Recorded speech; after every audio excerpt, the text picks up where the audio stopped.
Welcome to the show, everybody. This is the Thursday Tier Talk. As always, I'm joined by my co-host, not guest, the Dazzler. How are we, Darren? Not too bad, pal. Not too bad. How are you tonight?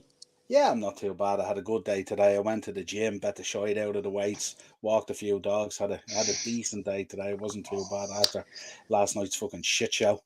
The less I said had, about it. I did Tuesday. Had a new bed arriving at the house, but I hadn't told anyone that there was a new bed arriving at the house. It was a surprise for somebody, for Okay. the good lady wife. Yeah. So ordered the bed. Said we'll send you a text when it's due to arrive. Blah de blah. So she leaves the house at 8 o'clock. I got the text the night before to say we'd be there between 9 and 11. Now, don't forget, we're after sleeping in the bed that night. So she leaves at 8 o'clock. I have to bungee jump out of the bed, right? And then start to take the bed apart. Nightmare. So to get the mattress off into the kids' room, all the duvets, the blankets, the pillows, everything. Then I had to start unscrewing this bed. Right now, I'm on my knees, I'm on my hands, I'm up, I'm down, I'm around, Now, I can't stand on the bed while I'm doing any of the screws, don't forget, because I'm not small, and if I do, I'm going to go absolutely through the middle of it. So to make this, I have to take that out, then I have to hoover underneath the bed, because the new bed is going down, and I'm doing all of this, right, doing this whole thing. Thought yesterday was a bad day. I woke up this morning, I'm not joking you. It's the best workout I've ever had in my life. I couldn't move. I was like... Shoulders, backs of the arms. No, me waist, me hips, me back, just, oh, good Jesus. From all the bending over and leaning and stretching and... Now, was that from taking the bed apart or breaking the new one in? That was from taking the bed apart. Oh my God, I'm not joking. I was like... I felt like Stretch Armstrong by the end of it. But I woke up this morning, I thought, you know what? I need to do something about this. That was fucking torture. Like, taking down something like that shouldn't leave you in that sort of agony. When I tell you I was in agony, work was like a chore. I was like, I just need to get through this, man. Just get through this so I can go home. Day after, it's not so bad. Hot shower in the morning. I'll be all right. I'll be grand. Plenty of water, But Jesus, today, walking like John Wayne around the gaff and all. Imagine that. It's rough, innit? Jesus. Very rough. Did she appreciate the work? She was very appreciative of the work. Was she? Very appreciative of the work. It was a Mother's Day gift, Oh, nice. So, not yourself. Those double barrel gifts are the best. Absolutely.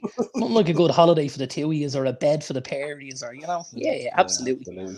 We should say anyway, absolutely, a big happy Mother's Day to all the mothers out there coming up this Sunday, because we might not be on the airwaves between then and now, so happy Mother's Day to all the mothers in advance. Let's take some comments. Henry's in early. Henry Ray Baker channel came on last night with a great chat about Liverpool. It was quite the therapy session.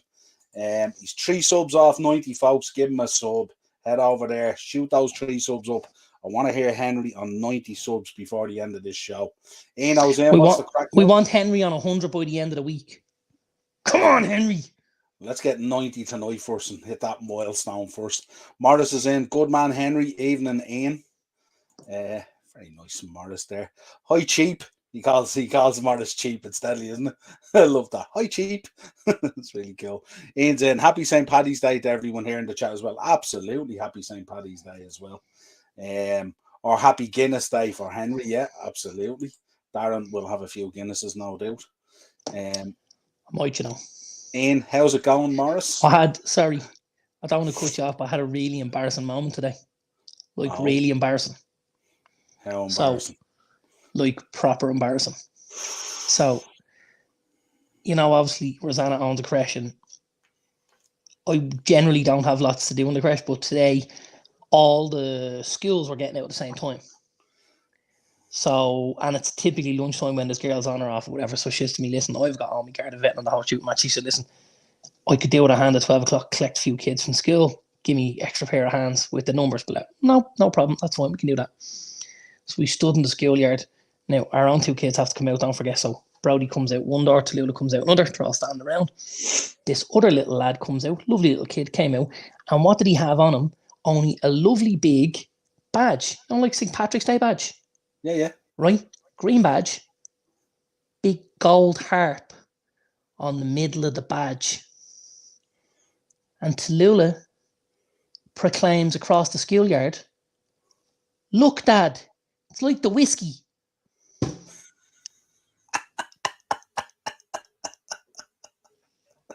I thought you were going to give me one of those Arnie kindergarten cop moments or something like that.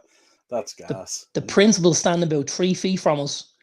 She just turns around and looks at me, and I'm like, "Sup?" I'm surprised the principal And didn't turn she around and is- go, lime and ginger ale, yeah? And she's looking at me and she's going, "All right." And I'm going, "How you getting on there yet?" And I'm just thinking, "You're definitely get home." Morris in. Every day is Guinness Day over here, Henry. Absolutely. Yeah, sure is. Laugh out loud, Morris. Eno got the Guinness in for tomorrow. Good man, Eno. Hi, Daz. Henry saying hi to you there. Hey, Henry. And Cheap is back in. What happened? The old bed, Darren, you naughty boy. It's on Marketplace. It's for sale, Morris. If you want one, let me know. Super King. Blue velvet. Look great in the bedroom, Morris. This is going to be a debatable topic tonight. I have tried Guinness and it tastes like sewage. Oh, God. Joanne's in. Joanne sent me some of her predictions for the Europa League tonight. I haven't checked in to see how they're going. Acer's in. Dazzler, you should have tennis rackets to demolish the bed. There you go. Looking to get a few pound back off the bed, I won't lie. Yeah. It's like, isn't it? It's kind of, the bed is a weird one, isn't it? It's kind of like me. I'm here and I do the gardens and I do the hedge and all, and I've got 2 young lads in here sitting in the house looking out the window at me doing it. Some things never change, sure they don't. Sure don't, huh? I put on 3 pounds this week. Don't worry about it, Joanne. It's a process. It's a journey, not a sprint. That's it. Worrying about it. Ian's in. It's Daz O'Clock, everybody. Get in there, you good fella. Joanne, Arsenal are winning the yard. Are winning 1-0. We'll keep you abreast of that 3-2 on aggregate. The goal in 19 minutes by Granit Xhaka. It was a pile driver after a rebound, basically, and took his goal. Two defensive changes in the first half, though, for Arsenal. Yeah. Saliba. They had Saliba and Tomiyasu both went off. Yeah. Ben White and Rob Holding come on to hold up their end of the bargain. Yeah, Henry says, I need the Irish spirit ingested. Absolutely. And Joanne, West Ham are winning 3-0. So far, my prediction is right. It's good for West Ham. They need something, don't they? They're having a disastrous season. They really are, aren't they? Henry, how are West Ham doing 3-0 and yet they can't win on the Prem? Because the Prem they're playing gravy to the Europa. AEK Larnaca in the conference. Yeah. Jesus. Yeah. That's equivalent to the North LDV Vans Trophy. Northwest section. Yeah. Yeah. Absolutely. Nottingham Forest 2-0 up against Newcastle. Is that correct? Or is that a prediction? No, that's a prediction. That's a prediction. Oh, that's coming up. Yeah, absolutely. That is a prediction. Flying in here with the comments. Using the bed as a bouncy castle. I don't know. We're not built for that kind of thing, Henry. No, we are not. And Mara said, I think it's time to put this Graham Potter talk to bed. Not many clean sheets. Looking forward to many a duvet day. Potter is. No cushion finished for ABBA so far. And Joanne, I did shit at the 17:45 predictions. I never even checked them, Joanne. So, yeah, 2 injuries in the first half. Yeah. Right, let's get into it. Let's do our preview. We've got a kind of a mixed bag here tonight. I can kind of sit back. I don't have a card in this weekend's game, thank God. There's a lot of teams. Well, there's only 7 Premier League games, isn't there? So we've cut a lot down there. Yeah, you know. Yeah. Let's start with the Premier League anyway. And as Joanne said, Nottingham Forest versus Newcastle is your Friday night, 8 o'clock. Paddy's night. Not a bad game for a Paddy's night. It sure isn't. Yeah, don't forget to do your fancy football, your changes and your transfers ahead of the deadline. You don't want to get caught with that. Yeah, I kind of had both of these teams pegged last week. I had Spurs to beat Forest, and they did 3-1. And I had Newcastle to beat Wolves, and they did 2-1. So kind of what I expected. I expect a much better performance from Forest this week. And back home, I think on the road they've found things quite difficult, but at home they've kind of made that City ground a little bit of a fortress there, you know. So I think Newcastle will be up against it under the lights. Paddy's Day, it'll be boisterous. You know it will. Go in there. It's a tough place to go to. And it won't be free-flowing football. It'll be tough. It'll be dogged. It'll be a dogfight. I was earlier on when I was thinking about this, I thought I fancy Newcastle might keep that mini run going. You know, we talked about them getting back on thing, but I don't know. I think this is a tough one. I'm gonna sit in the fence here, and I'm gonna go 1-1. Interesting. I won't give anything away on this yet with my beat the bookie, but I'm just about to get my bets up actually because I'm thinking better make sure they fall into line with what I'm telling people here. yeah, absolutely. It's certainly fallen into line with what I've been doing. Is it? That's for sure. Yeah, well, there you go. Spot on. Where's me absolutely. picture? Where's me beat the bookies gone? I did them earlier today, didn't I? Sure did. I definitely did. I know I did. You can dig them out anyway. I'll dig them out now. Villa versus Bournemouth. Villa versus Bournemouth. Yeah. So I know I have it here. I'm good to go. Villa versus Bournemouth, I think, will be another tough day at the office for Bournemouth.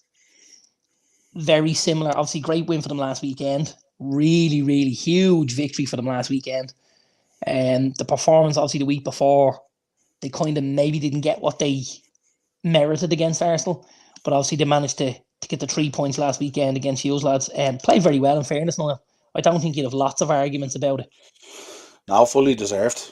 You know, very unlucky not to get something out of Arsenal. I do think, though, this will be a tougher game. You always find games on the road a little more difficult. Emery started to kind of get hold of Villa a little bit there. You're seeing signs of what he's looking for, you know. And I'm just gonna err on the side of Villa here. I'm gonna go 2-1 Villa. Emery to go ahead of Chelsea, Morris thinks. Wow. Interesting. Brentford versus Leicester. Yeah, Brentford versus Leicester. Brentford obviously picked up a good win last night. And did they get a draw during the week as well? Or at the weekend? Or were they beaten? Let me just get me results up here. I'm trying to multitask here. So they lost away at Everton 1-0. And then they picked up a good 2-0 win last night away at Southampton.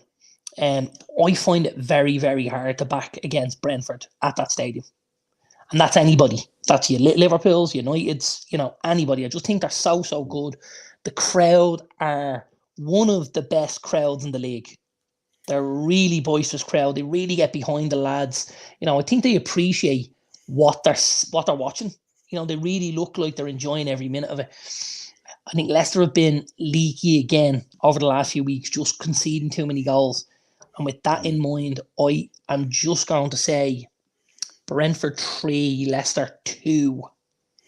Interesting. Joanne's gone for a 4-0 big win. Roger's in trouble there, obviously. He's on the slide again, big time. He sure is. We are later on going to have a quick chat about the two squads, the international squads that were released today. There is some talking points that have come out of them. But I suppose at this juncture, we should talk about Ivan Toney being included in the English squad. And we are all in on that because we were all sure in are, on by the way. World Cup. Should we read into that in terms of the case that's coming up to be answered and stuff like that? I don't think so. I think the difference between this and the World Cup is, you bring him to a World Cup, it can drag the headlines out for 4 or 5 weeks. Whereas when you have 2 games within sort of a week of each other, it can't do the same amount of damage. So I think he fully deserves to be part of this squad. Fully deserves. And I'd love to see him get a game, maybe get a half, maybe get a few minutes in each game and stuff like that, and see if he can't put his best foot forward and maybe get a move away from Brentford to one of the bigger teams in the league. I kind of thought about this earlier because actually it's funny, we didn't talk about what we were going to discuss tonight, but I was thinking about Toney earlier on, and I suppose 6-8 months ago there was talk of Toney being linked with United. And straight away when it happened, there was a lot of United fans who were like, no, not having it, not good enough, blah, blah. Gotta say, I think I'd take Ivan Toney in a heartbeat. In a heartbeat. He was heavily linked with Arsenal as well, wasn't he? And he was also heavily linked with a return to Newcastle. Yeah, his work rate's phenomenal. Really, really is. Heads the ball well. He's good on the deck. He's quick. He's strong. You know, he has a good eye for goal, his link-up play. If you're talking about playing him through the middle and you're flanking him with a Rashford and an Anthony, like that's very potent. Yeah, serious firepower. Takes penalties, takes free kicks. There's a lot this guy can do. And when I thought about it, I said, you know what? Sometimes football fans can be a little bit snobby about things. And rather looking at the big picture and saying, you know, like, what kind of a job could the kid do for us? We tend to just go, he's not as good as this guy, or he's not as good as this guy, or he's not as good. You know what I mean? But or he's not saying as that marquee signing type of thing. You know what I mean? And I suppose, like, I do understand that to a degree, but you also have to remember, not every signing is going to be a marquee signing. There's a lot of those marquee signings, and we can roll them off our tongues, right? That don't, like Juan Sebastian Veron, huge marquee signing at Man United. He was dog shit, right? Andrei Shevchenko at Chelsea, huge signing, dog shit, right? We can go through this for as long as you want, right? We can go and hit every team. Yeah, go and hit every team with this brush. They'll all get a bang of it. And then you can look at other guys. Andy Robertson, Hull, big shiny signing. No. What's he done at Liverpool? Everything there is to do on a football pitch. You kind of need a blend, don't you? You need a mix. You absolutely do. And I just think at times fans are a little bit too quick to jump the gun and start poking at certain players and saying, yeah, not good enough for us, blah, blah. You know, Alex Ferguson didn't win the league with, 24 Eric Cantonas. He had Paul Parker, he David May, he had, Steve Bruce, Gary Pallister, he Brian McClare, and people forget that at times. Nicky Butt.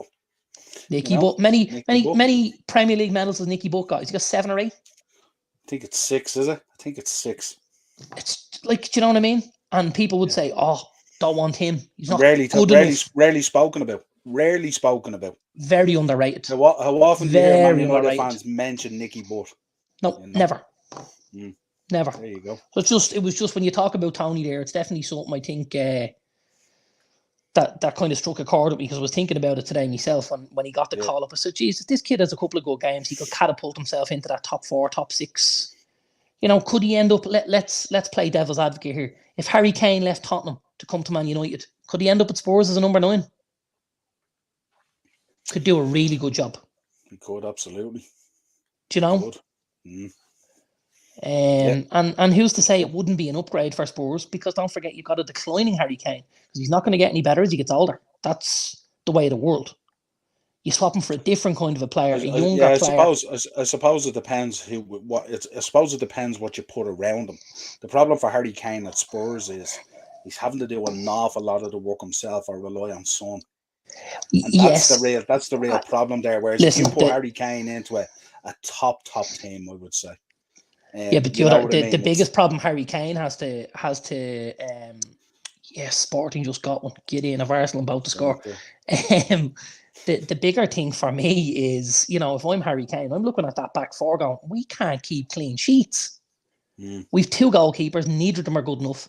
And across the back 4 or 5, we have anywhere between 8 and 11 defenders that play games week to week in the full-back positions, the wing-back positions, and the centre-back positions. And at least 7 or 8 of them shouldn't be near the squad. Yeah. So whatever happens in midfield and up front at Spurs, unless they, clean sheets win trophies. They win championships, 1-0. Yeah. Spurs aren't going to have 1-0 with Fraser Foster, with Hugo Lloris, and with, some of them lads, Emerson Royale, Derek Dyer, Ben Davis playing as a left-sided centre-back. Lads, you're bluffing. Stop, will you? Stop. Jesus. Speaking of Spurs, Southampton versus Spurs. You probably led me into this nicely, did you? You probably have a call on this, do you? Spurs and both score. No, I think obviously Spurs had a good win last weekend. Southampton had a bit of a mixed week. Obviously went to Old Trafford, got a good point. I'm still scratching my head and wondering how they got a point, but they got a point. And obviously then last night was a really, really poor result for Southampton.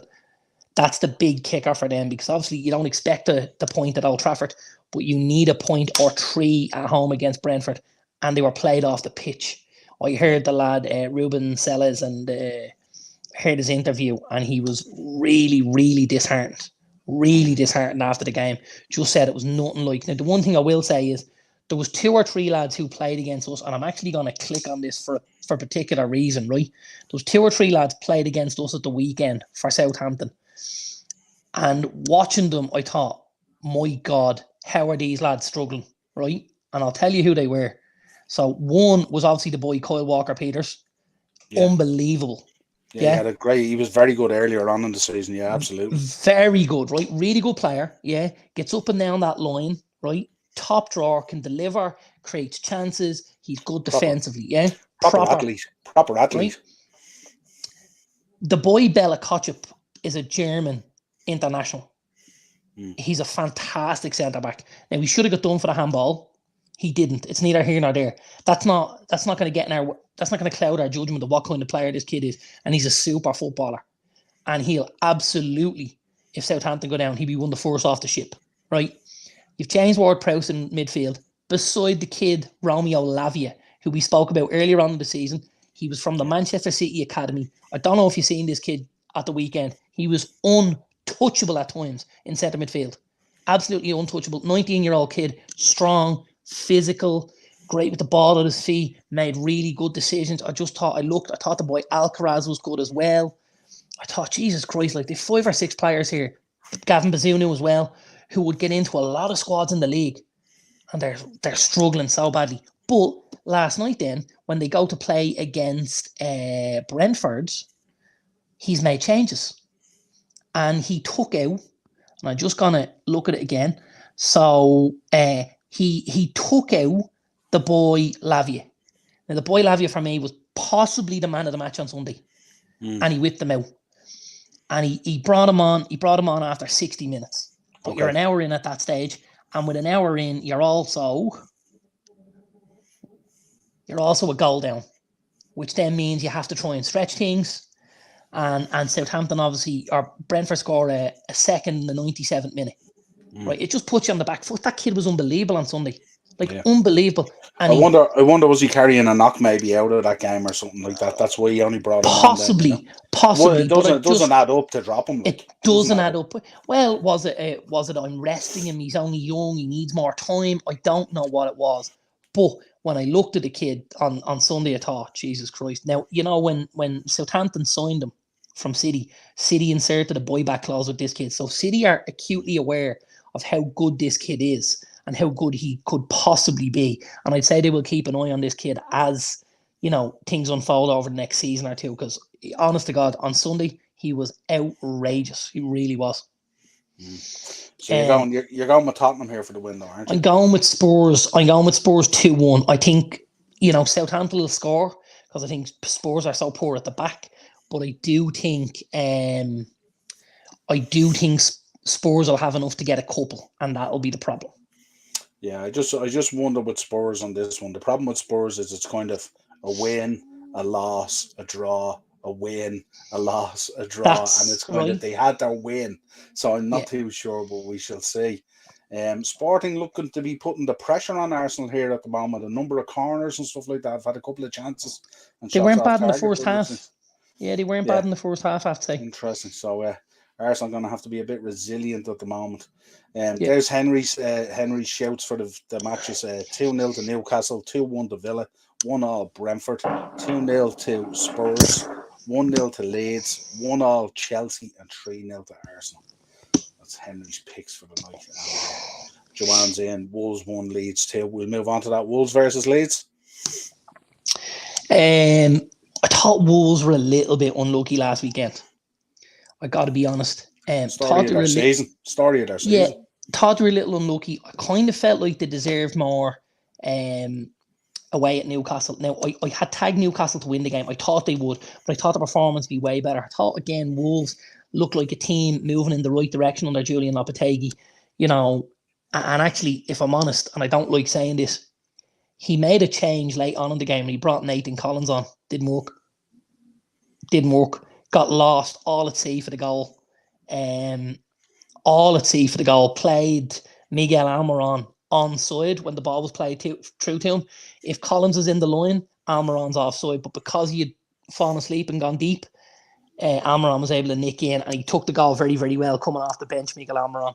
But I got to say, I thought Wolves, I was impressed with Wolves. With certain players, again, I was thinking, you know what? These guys shouldn't be in this kind of trouble. They've got way too much for this. But again, it'll show you how difficult it is week to week picking up results in this league. There's no givens anymore. There's no easy games. There's no, bankers as you would see them. Yeah, absolutely. Leeds obviously got a reasonable draw last weekend, 2-2 at home against Brighton. I probably see more of that for Leeds. I think this will be a draw. I actually think this will be 1-1. I have it down for a draw, and I think I wouldn't be surprised to see both teams just score one, but they're a little bit blunt going forward, both of them. Cannot wait for beat the bookie. Cannot wait for beat the bookie. Oh, really? A little more penetration here, and I think there could, both of those teams could shoot up the league a little bit. Yeah, absolutely. Acer's back in the comments as well. That's easy, Noel. Just give the two lads a good kick up the arse. The problem with that, Acer's, is when you have sons, they eventually get to an age where you might give them a kick up the arse and they might catch you with a left. That's the problem. It's not that easy anymore. I have two big boys there that are much bigger than me. So I can express my dominance to a certain point and stuff like that. But sometimes I prefer to do it and just guilt trip them over. It's more fun. Way easier as well. Yeah. The 5:30 Chelsea versus Everton. Yeah.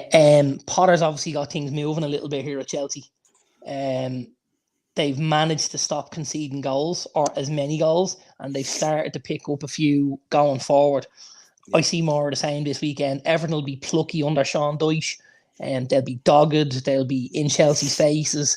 But I just think towards the end, the quality will tell. And I'm going for Chelsea 2, Everton 1. Interesting. There's all the makings of a kind of a dirty-ish game, doesn't it? You could see a few cards here and a potential sending off. Absolutely. This yeah, 100%. Has the ability to blow up, all right. Yeah, absolutely. If you're backing someone for the red card, who would you back?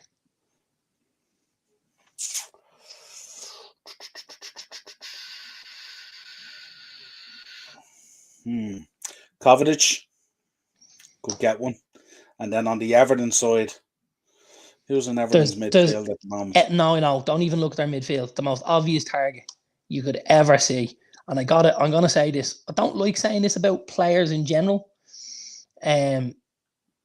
Because I think most players don't try and go out to injure people.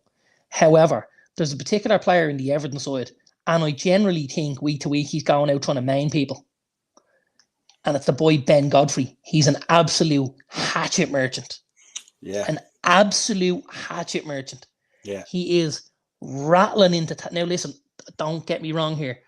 We like a tackle. We like the game to be physical. We like, Sean Dyche is obviously sending them out with a message. Go out and win the first tackle. Go out and win the second tackle, and you'll quiet them down, right? This kid is just like taking this to the extremes.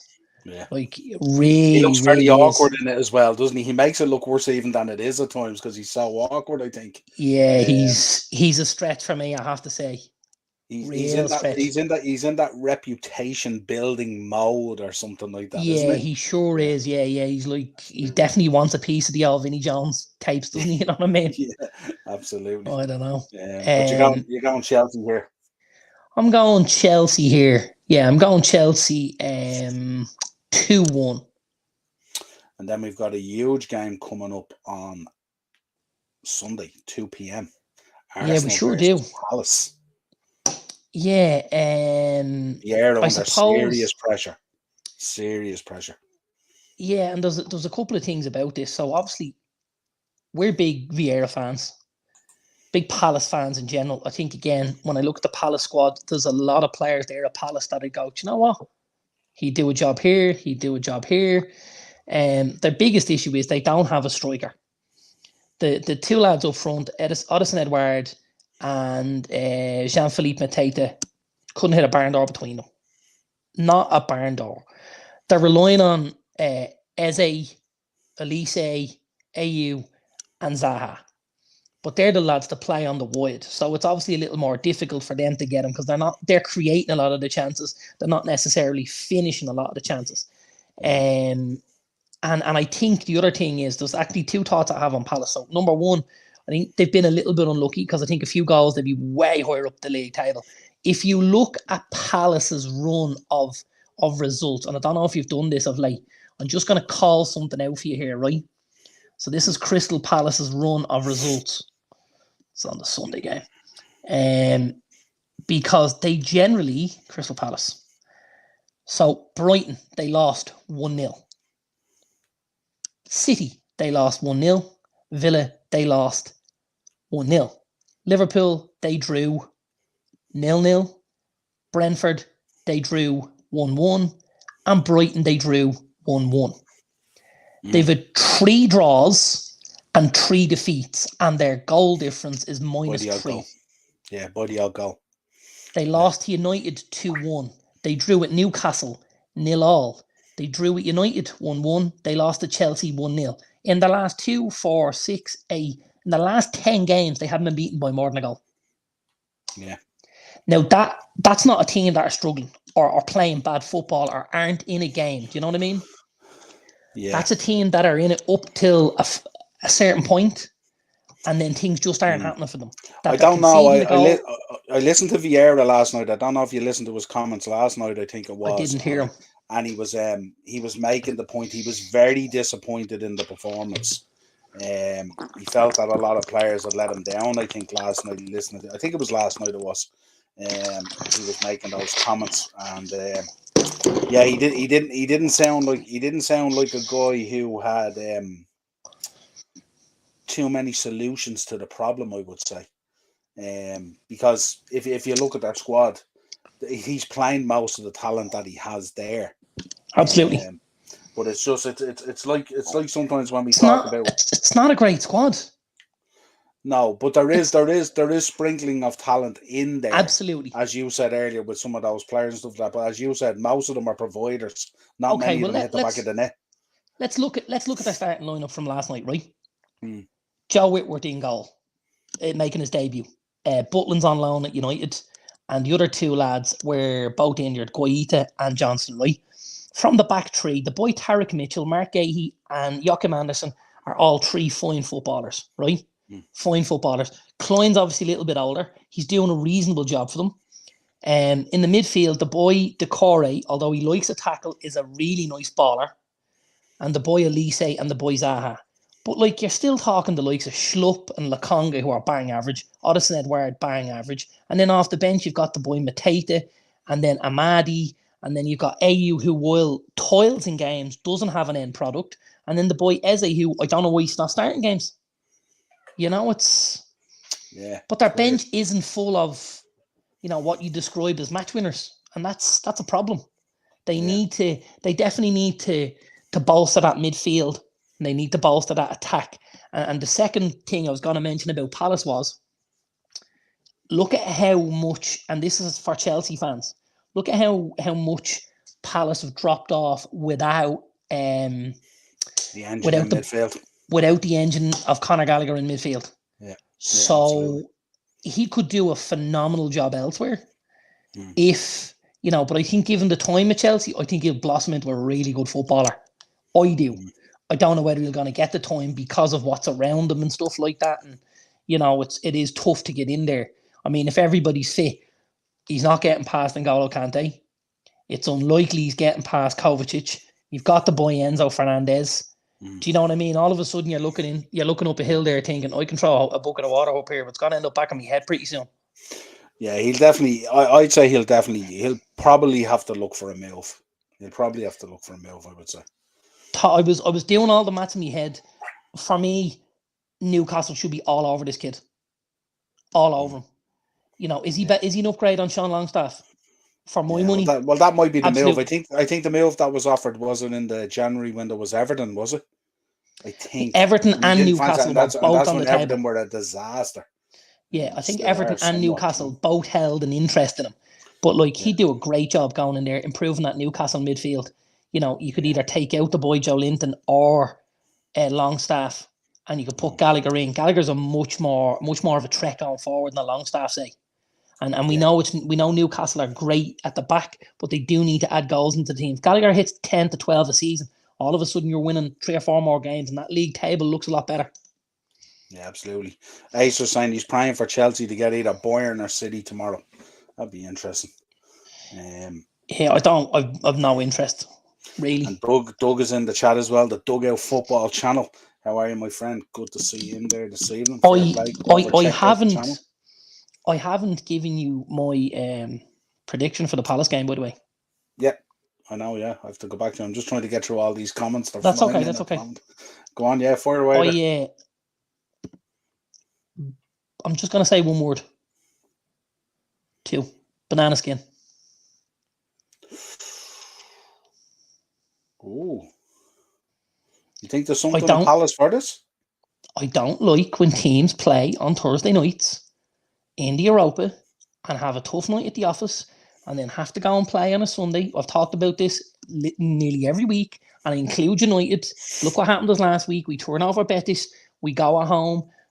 The energy levels aren't there against Southampton, and all of a sudden the game becomes very, very tough. Right? Yeah, but I think for you guys, though, the sending off killed that game a lot for you as well. Of course it did.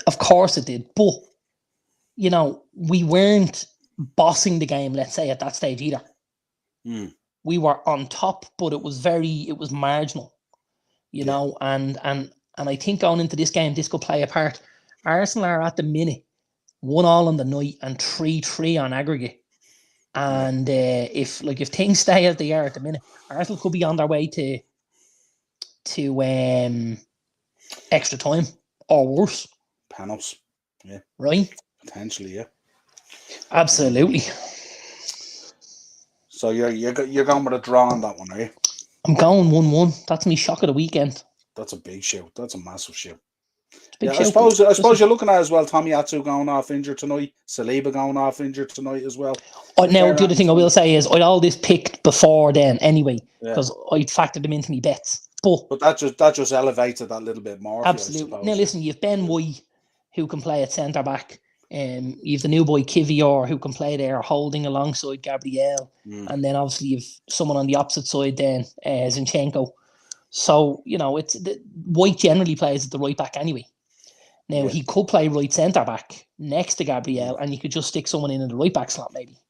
Yeah. And he'll probably have a point to prove based on the England squad news today as well, probably. Yeah. FA Cup then. Man City versus Burnley. Company going back to the old stomping ground. If you haven't watched Burnley yet this season, and you want a little treat, watch Burnley. Yeah. Watch Burnley. They're unbelievable.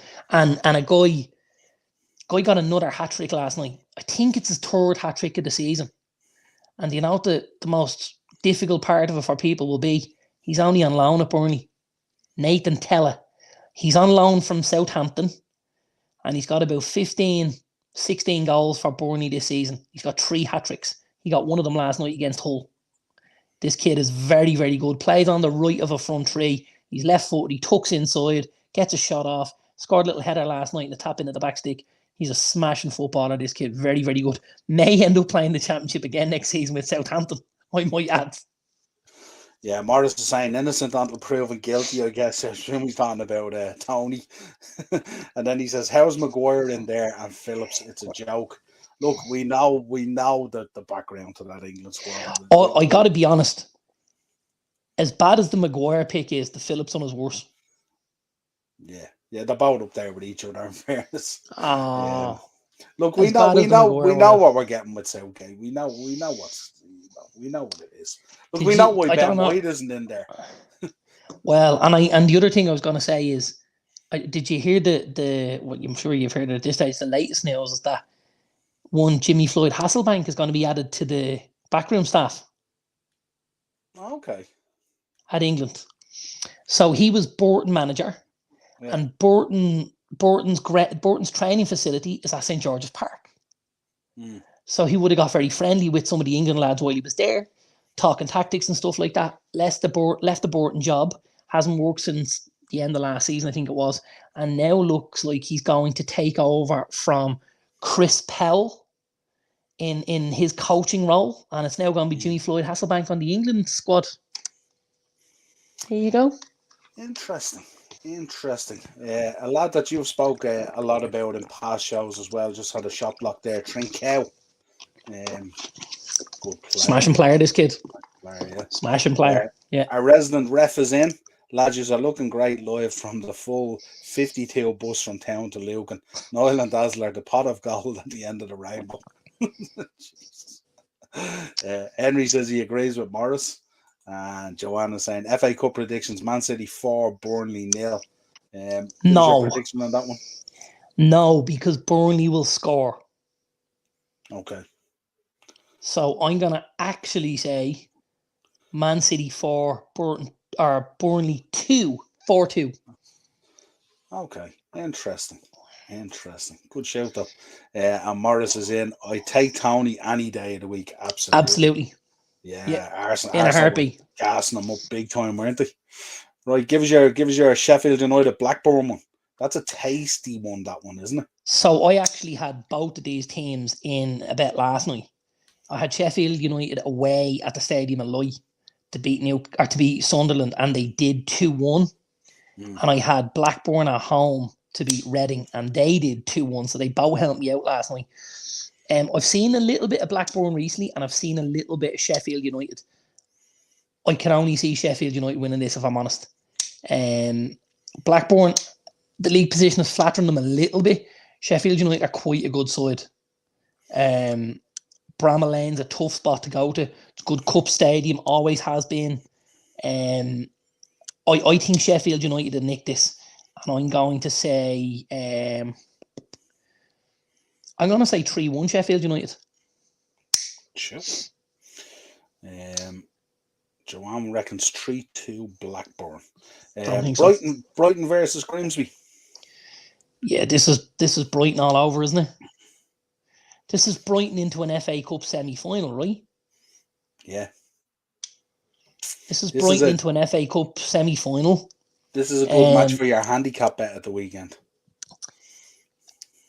Could be. Now, at times, Brighton aren't free scoring. It's one of the things you would say about them that they could certainly do with is maybe a little more of a number 9. I know the boy Evan Ferguson has started to make waves there at Brighton. But they don't have a guy yet who's going to get them 10 to 15 to 20 a season. Now, maybe over the next couple of years, Ferguson will get that. And if he does, that'll elevate himself and Brighton's profile. Doing very, very well at the minute. Can see past Brighton 3-1. Yeah, absolutely. 100%. Mark saying Tony was linked with a move from Paddy's to Boyles. Jesus. Absolutely. Ain't nobody leaving Paddy Power to go to Boyle Sports, pal. Nobody. I wouldn't have thought so. United Fulham. Yeah, tough game, tough tie. Probably the worst tie we could have got, other than City, obviously. I think Fulham have been excellent all season under Marco Silva. Tipped to take over at Spurs as recently as this week, I heard. Heavily linked with the Spurs job. I think Fulham will be good. I suppose the one thing that's happened over the FA Cup run is he's rested players along the way. So you haven't seen Mitrovic, you might have seen Vinicius Jr. Or Carlos Vinicius, sorry. Can't do that now, though. Sure, you can't. You can't do that at this stage. You don't know, you see, because I suppose week to week, this is still a bonus. You know what I mean? Now I know you're in the quarterfinal of the cup. You're two wins away from Wembley, and if he rolls the dice and goes with it, it could be a tough day at the office for us. Could be a really tough day. I won't back against us, but again, don't forget we've just finished away in Spain tonight. We've obviously got to get home on the plane. That'll be. We'll have got out of there tonight anyway because it was an early kickoff. So we'll get out of there. The lads are probably in the air at the minute on the way back to Manchester. It'll be a late night. They'll just up in the morning and then maybe make it in for a little bit of a recovery session and then do some set pieces on the weekend. But it's not. It won't be easy. Fulham won't make it easy for us. If we get through, I think it'll be 2-1. It'll be tight. Yeah, no, I suppose Casemiro's out for this one, isn't he? I think so. Yeah, it's a domestic ban. Yeah, he's out for this one, isn't he? And then the three league games is what he misses. Yeah. That's the only factor in there. If he was playing, I would think that you'd do a number on them. I said it to you last Thursday that I thought Fulham had a bit of an energy drop off. And Yeah, possibly. they certainly looked it against Arsenal there the other day. Arsenal did a serious number on them there the other day. They just looked void of ideas, and they looked absolutely wasted on the pitch the other day. Listen, the only plus point for Fulham, I suppose, would be they're gonna play a United team who have played more games in Europe than any other team. Yeah. So there's pluses to that and there's minuses. You don't have a whole lot of time for training, but you're going game to game, and you can keep momentum going and stuff like that. This is the way we always worked under Ferguson.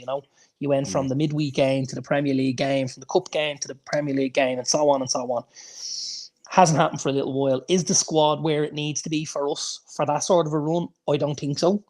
But we shouldn't be going into the game fearing Fulham. We're at home.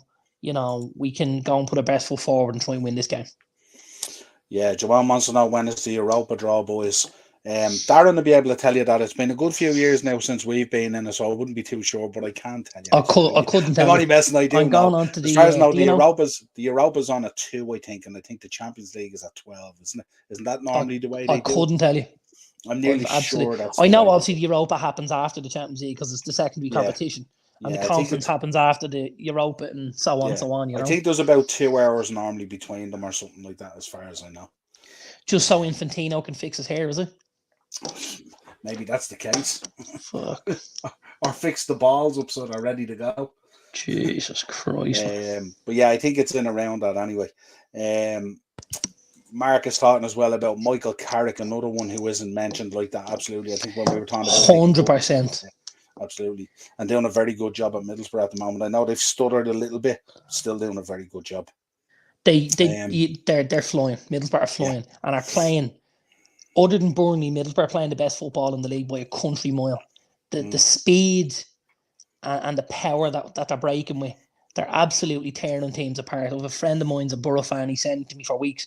Pal, we gotta watch Carrick's team. Gotta watch them play. I've watched them a couple of times. They are unbelievable, and he's actually being heralded, would you believe, for his tactical astuteness. He's playing a lot of systems that some of the top teams in Europe would have played over the years. Yeah, and he's brought that to a championship side with a bang average roster, let's say, squad, and he's really.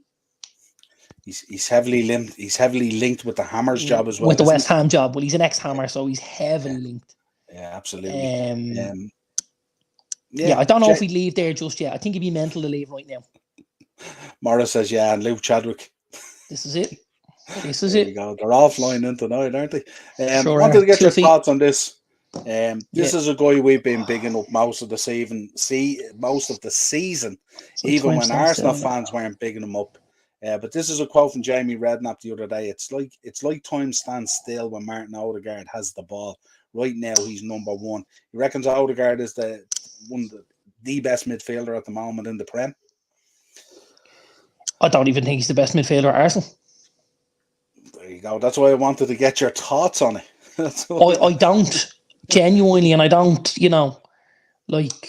you're looking for the best midfielder in the league right now, you can look no further than Thomas Partey. Yeah. He's been absolutely... Now, I know, listen, Odegaard creates a lot more, but he's a much freer role. He's given the role to create and to score based on the fact Partey and Xhaka are holding up their end of the bargain. But I think Odegaard is playing very, very well. But I just think, without Partey, you don't see the Martin Odegaard that we're seeing right now. That's my tuppence worth on it, let's say. Yeah, Mark is making the point. And Morris Jonjo in his prime at Liverpool. That's it, yeah. That's a stretch, isn't it? Let's talk about some of the news things and then we'll get into Beat the Bookie and we might get a chance to look at the... Now, let's do Beat the Bookie first. Okay, we'll do Beat the Bookie and first. And I'll tell you why my battery is dwindling, that's why. Okay, because I might lose you then, would you never know. It happens regularly enough now, let's be honest here. So, I need to get these bets out of the way first. Right, go on, give us your bets. Just under 2. I've used the 7 results I gave you. So the first bet is 3 draws, because I know we've talked about this a lot recently. Yeah. Yeah. No, Arsenal or Sporting haven't scored a goal. Still No, 1-1. this is the one from earlier. Apparently, it was an unbelievable goal. The equaliser. Oh, right. Okay. Sorry. I'm trying to catch up with all these comments that flown Yeah. in so heavy tonight. So, yeah. So I've gone for 3 draws. I know this is one we've spoken about recently a lot, isn't it? The 3 draw bet. Yeah. So I've gone with Forest Newcastle. Yeah. Wolves Leeds. Yeah. Arsenal and Palace. You were close 2 out of 3 this week. I did a 3 draw bet as well. Yeah. Jesus And Christ. I'll tell you what I went with. I went with Forest Newcastle. I went with Wolves and Leeds. And I went with Southampton and Spurs. Okay. Yeah, Okay. that's what I went, And, I thought what odds did you get? 40-1. I got 62. Nice. Obviously, Nice. I get in the bump because of the Arsenal Palace game. The draw in the Arsenal Palace game is 9-2, so it's 4.5. Yeah. I was kind of thinking the Southampton Spurs could be a more likely one than the Arsenal Palace. And the it Arsenal is. Palace, yeah. Absolutely. It absolutely is. Yeah. No, it absolutely is. Yeah. I just reckon Del Boy destroying the gaff right now after that goal. Yeah, absolutely. Same might be, yeah. But you don't want to be going here. This is late now. This is going to get late onto this Thursday night. I mean, it's 10 o'clock now. The only thing I'd say is it's at the Emirates. It's at the Emirates. They're at home, so. Yeah, it's still a tough night at the office for them, you know. Now, I'm going to bring you something, Niall. Yeah. And I'm going to bring it to you. All the positivity, the power, of positivity, right, with this next bet. Look at Ace, before you give me that bet, look at Ace dropping his football knowledge. Joanne, David Bentley scored same goal against Arsenal in 2008 in the 4-4 draw. Tell you, these lads are doing their homework tonight. It was really poor goalkeeping, in fairness, though. Really poor goalkeeping. There you go. Check it out. Yeah. And if I'm not wrong, didn't Luka Modric score an absolute screamer in the same game for Spurs? I think this is the game there Spurs were 4-2 down and scored 2 late goals to nick a draw. And I think one of them was Modric. And it was a worldie. And then Bentley got an even better one. I was doing the post-match last night, and I read a thing before it that they had when Luka Modric signed for Real Madrid, it was touted as the worst signing of the window in La Liga. Imagine that. Right, so there, does that not go back exactly to my point earlier on? Oh, we were talking about the start of the show. Imagine the Madrid fans looking down their nose at Luka Modric because he was at Spurs and he wasn't a big enough player. How many of them would like to erase his legacy at Madrid? Fucking none of them. Yeah, none of them. Absolutely. Right, go on, give us your next one. Right. By the power of positivity, Niall, you with me now? Yeah, Eno here as well had to clear his name from the other night. He thought it was David Moyes on the Family Guy episode. It was Louis van Gaal. Louis van Gaal's a space cake. An absolute space cake. We are going Spurs and both to score. Okay, I don't have them. I do have a bet, but I don't have them in that one. We got Spurs and both to score. Yeah. We got Brentford and both to score. Yeah. We got Villa and both to score. Go ahead. And we got Chelsea and both to score. 1 out of the 4. 4 results and all 8 teams to score. Yeah. 180-1. Nice. I went conservative in my one of Feel those. the power! I did my both teams to score and result as well, but I kind of went with a mixed bag. I did have Brentford in there. Again, I did it just as a treble as well because the odds are good and I didn't want to take it to that other stage. But I usually do it as a treble. Yeah, but I had United in there and both to score. Yeah. And then I had Sheffield United. Yep. And both to score. So that's Sheffield United, Man United, and Brentford. And that has to be about, I was going to say 50s, yeah. Yeah, 40-1. 40-1. Yeah. Nice bet.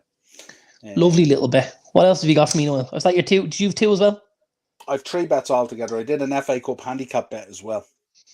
Right. So I You did. did Brighton minus a goal.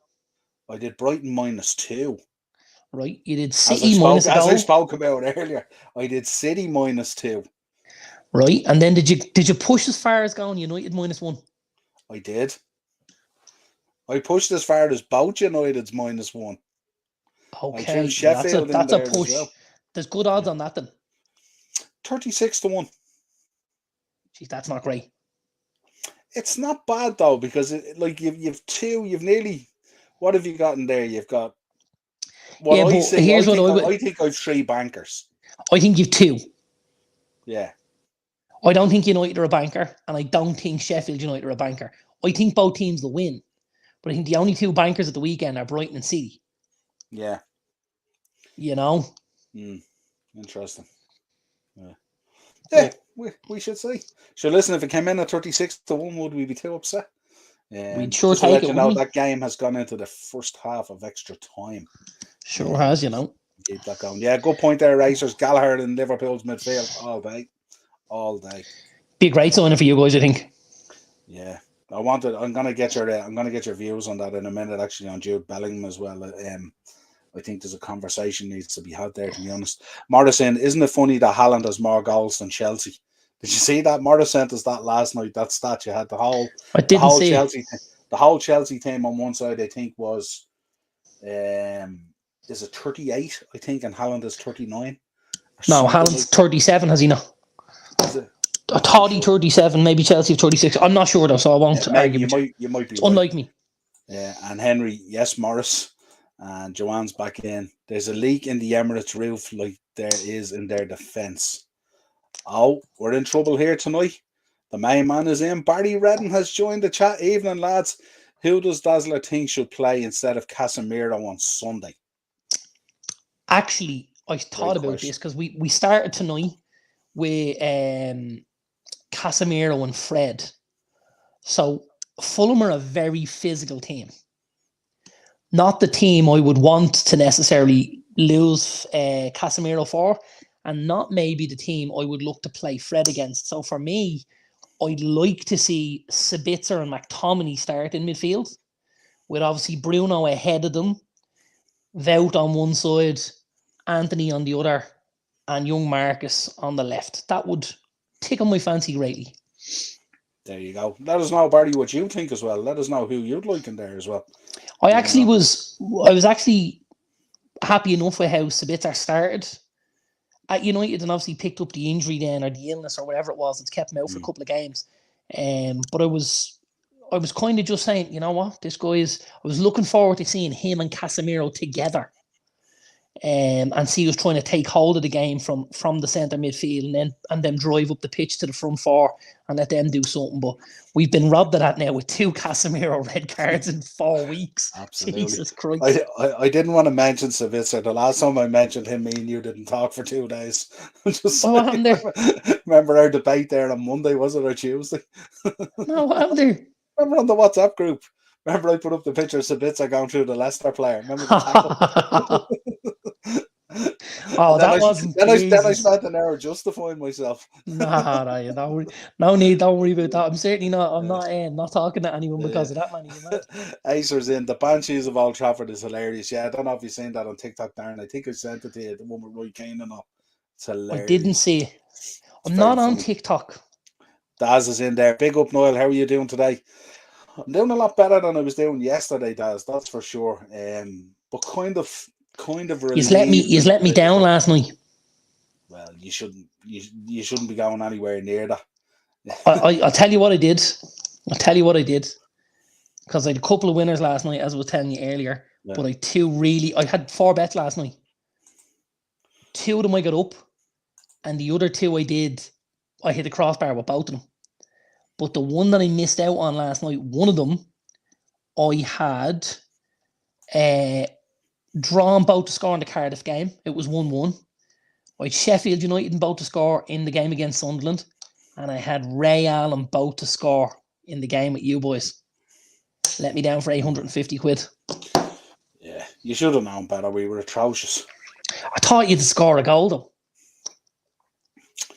I don't know. There's a lot going on there at the moment. There's going to be a serious post-mortem at the end of this season about a lot of Do you stuff. only like playing against us, or what's the story?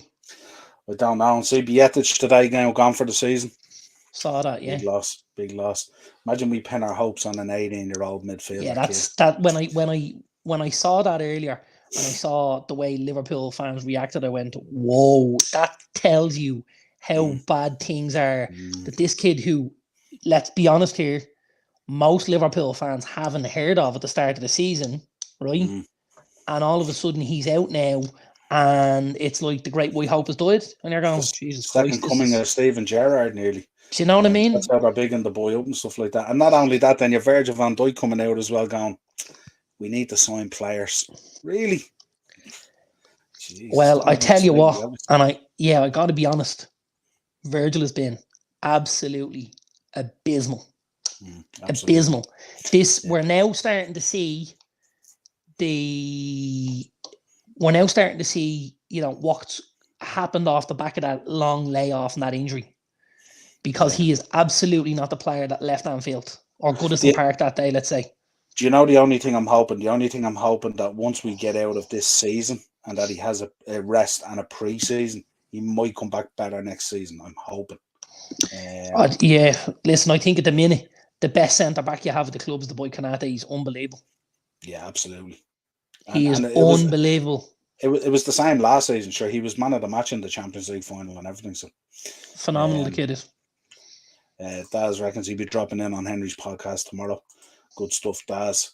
I think the Europa League is at 12 tomorrow. Maybe it is. Maybe it's earlier than usual and stuff like that. Yeah, but normally when they do the draws, it's normally kind of, maybe it's 11 and 1 or 12 and 2, depending on the hour in Europe, maybe. Yeah. That's our best football and championship. Blackpool on Tuesday versus QPR. That was crazy. 6-1. That came out of nowhere, Marky. Yeah, absolutely out of nowhere. RKO out of nowhere. Blackpool 6, QPR 1, and the Seasiders have left with more than the crabs they came with. Yeah. And game sensible, folks. I think Ian knows there. Gamble sensibly. Gamble sensible, yeah. There, yeah, absolutely. Ted's in the comments. I'm just trying to get through so many of these. Hey, Good Ted. evening, lads. Good to see you in Ted. There. Ted. Ted's a good lad. Acers. Best goal against Arsenal has to be Naeem goal versus Arsenal. Naeem from the halfway line. Naeem from the halfway line. Naeem. I won't keep singing them shit. Should have had a goal last night, to be fair. The chances were created. There was never really anything in them. I mean, the best chance was the one that never arrived at Nunes, Salah's pass. I mean, that was the best chance, should have been, you know. The other ones were really more sort of pass back, so there wasn't a huge amount in it for Courtois, to be honest. Compared to Alisson, Alisson was man of the match for us. Oh, it's a great save from the Sporting keeper. Touches Leandro Trossard's shot onto the post. And Daz says, Niall O'Brien's lad has a runner tomorrow at Cheltenham. Yeah, let us know if you want to drop your Cheltenham picks in there, folks, as well. Let us know. We're all good. We're open to all that good stuff. Ted, I know the injury is hindered Vers van Dijk, but based on current form, the talks of him being one of the best centre-backs in the league ever has to be at a halt now. Absolutely. Well, to be honest with you, before that conversation it was kind of at a halt as well. When you think of the centre-backs that have been in the Premier League, you know what I mean? I know at times Liverpool were sublime and stuff like that, but we're talking about over a much lengthier period and stuff like that. When you look at some of the likes of John Terry and Vidic and Rio and centre-backs like that, you know. I mean, there was a lot of those statements going out about a lot of Liverpool players at the time when they were on that pomp. Yeah, absolutely. Barry's back in. Yeah, I'd go Sabitzer, Fred and Bruno in midfield and Sancho on the right, Weghorst and Rashford. Some goal as well tonight. Yeah, took it well. He did, absolutely. Yeah, and he was unlucky with the one that was saved as well. The one he hit with the outside of the foot with the swerve.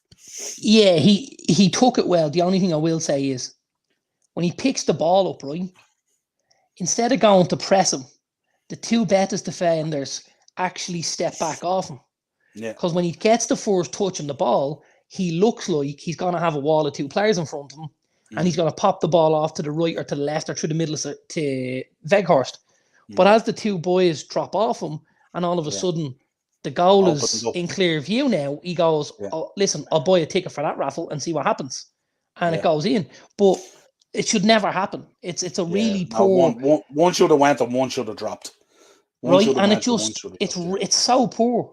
Really, really poor. And I don't want to be, listen, it's a United goal. I'm happy with it. It's 1-0 away from home. It's next round. I'm happy as Larry. But, you know, at times you got to remember it's not necessarily something someone does right. It can be at times something someone does wrong. And tonight it was really poor defending from those two Betis lads to drop off and give them the space to get that shot away, you know, and expose their goalkeeper.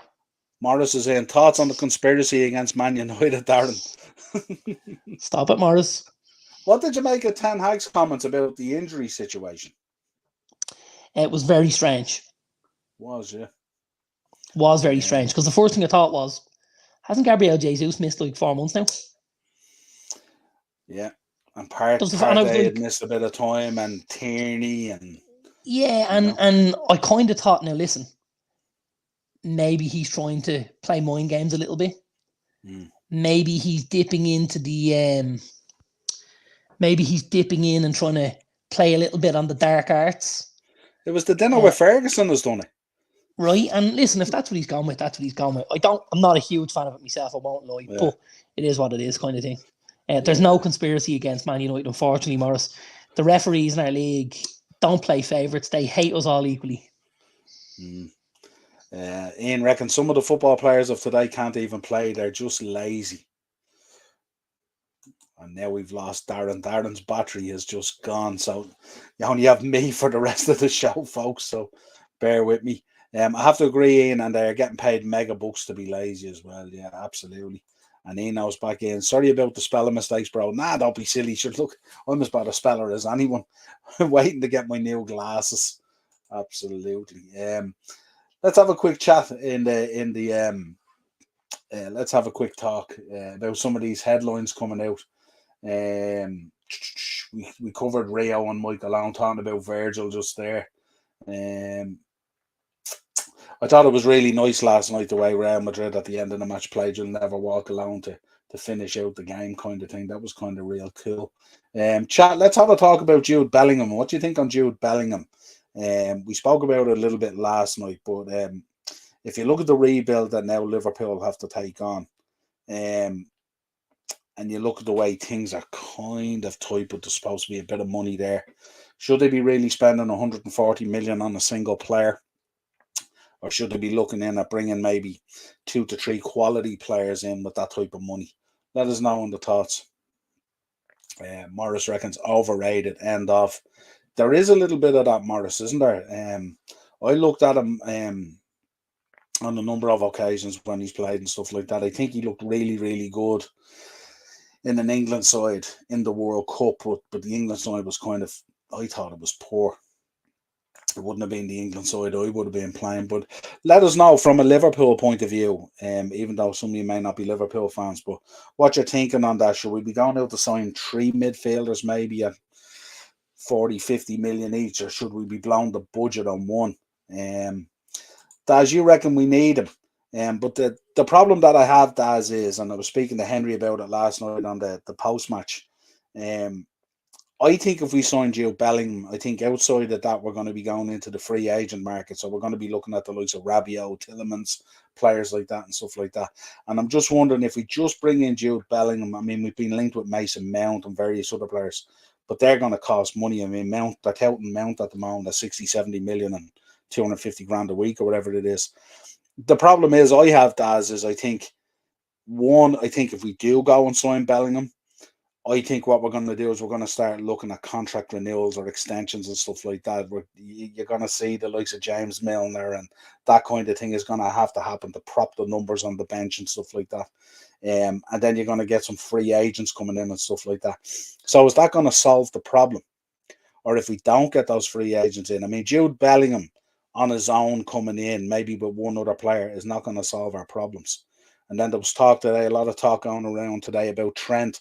One, does he need to get away from Liverpool, which I thought was a little bit crazy? And two, should we be making that decision now to move him into midfield and buy a right back? And that's kind of worrying as well, because now trying to shift players around and accommodate them we're needing to sign even more players potentially. So yeah, but it's an interesting one. I do think we need, top quality players, but I don't know whether Liverpool in its current guise, listen to John Henry's interview and stuff like that. No, I don't know whether we can afford to throw 150 million at a single player. I think that's a stretch. And I'd be concerned I looked at the rebuild there today. I was having a look. I'm going to do a show over the international break, looking at the Liverpool squad ins, outs, and what's going to happen. I mean, even talk of Mo Salah maybe going, maybe all John Aldridge doing an article during the week talking about how we might cash in on him. I'm of the same opinion as Henry there. You'll see his comment now in a minute. I think we need 6 players. And I don't know where we're going to get 6 players from if we're going to blow 150 million or 140 on Jude Bellingham. But we shall see. But yeah, good point, as I do think we need. Liverpool need a player to grab the game by the scruff of the neck. He isn't that player or a leader. Yeah, we need captains on the pitch, don't we? And Henry, of course, 6 players. Yeah, absolutely, Henry. Minimum. Rumours that Keita is gone after this season. That's not a rumour. That's the worst kept secret. Did he ever arrive? And Ted's back in. Thing is, defenders tend to be cheaper than midfielders and attackers.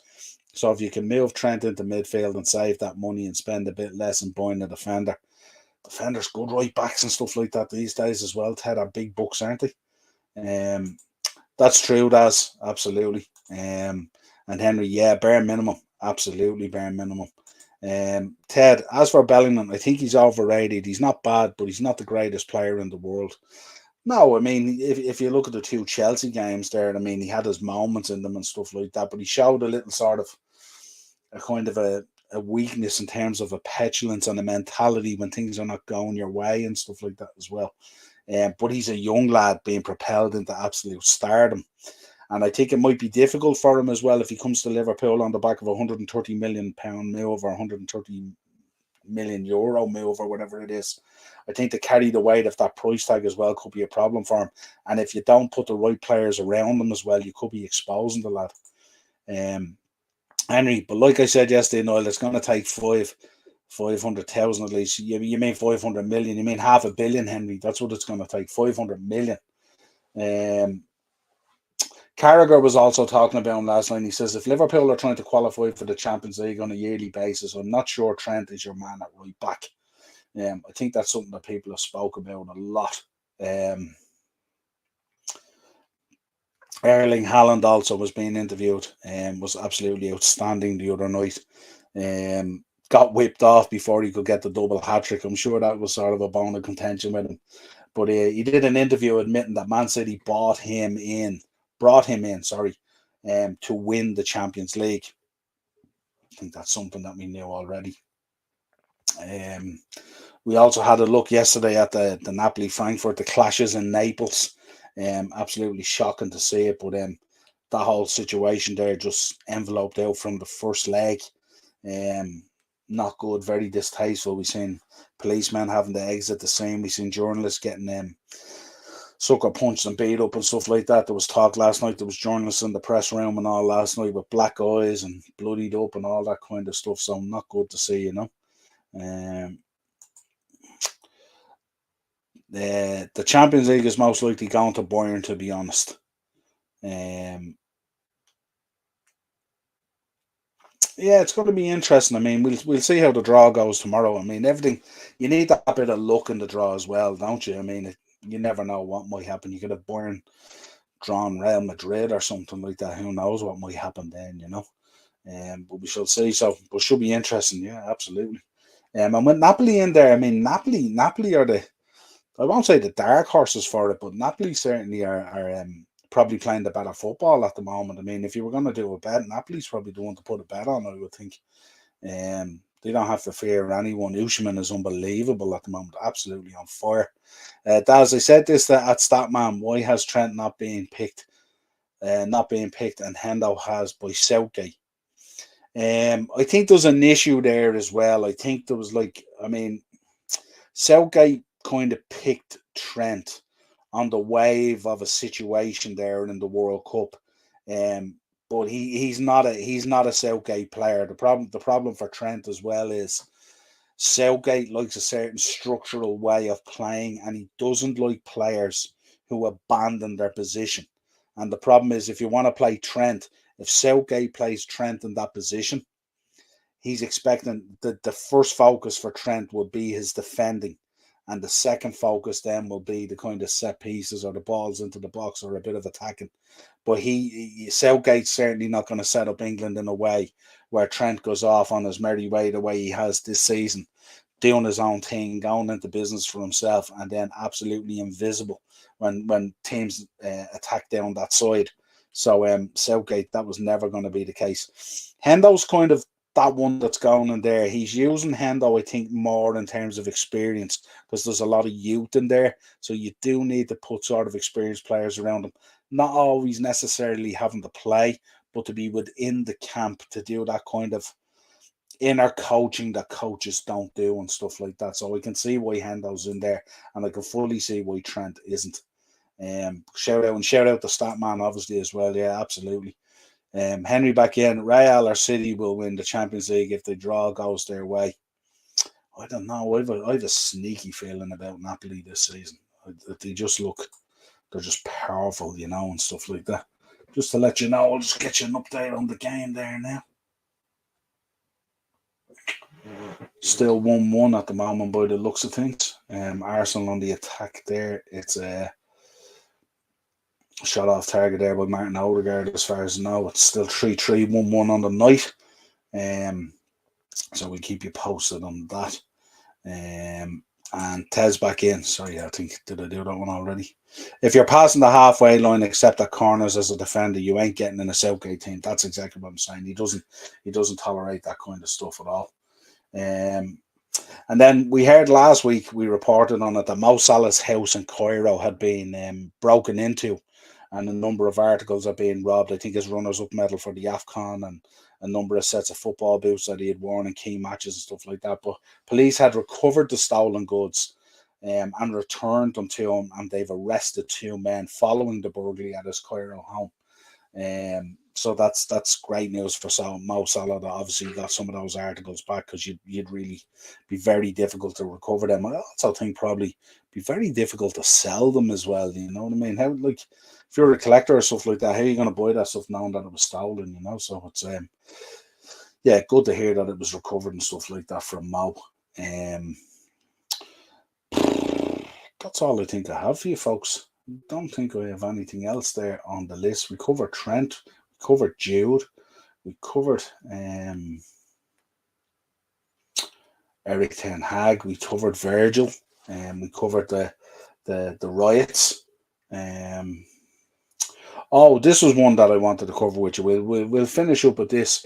Ted, you can let me know your thoughts on this as well. This is a good one. UEFA has to rethink its rules about multi-club ownership. It looks like they're going to have a tolerance level for multi-club ownership. This is coming in kind of on the back of the Qatar bid for Man United, and obviously we know the Qatar ownership in there in PSG. So they're kind of saying that they're kind of open to it, but they'd have to come up with some sort of potential rules, in relation to the Champions League and the Europa League, in terms of these teams drawing each other and stuff like that. Similar to what they do with the country rules and stuff like that in the draws, where you get the pots. But it's an interesting one, but it has it also creates an interesting dynamic as well. They're going to have to bring in certain rules, I'd imagine, in relation to loan deals and transfers between the two clubs and all that kind of stuff. You could see a situation there where if PSG weren't doing too good and Man United were flying or something like that, could they go in January and just loan out Mbappe to United to get to whatever you want over the line or whatever it is? There's loads of different parameters around this and stuff like that. But UEFA said they're kind of open to allow it to happen, but there would have to be guidelines there. But we know through UEFA and a lot of other places and stuff like that, they put out a lot of guidelines and a lot of rules about these things, but they tend not to really enforce them when you look at financial fair play and other things like that as well. So would we have the confidence in UEFA to bring in some sort of a structure in a situation that would allow for multi-ownership?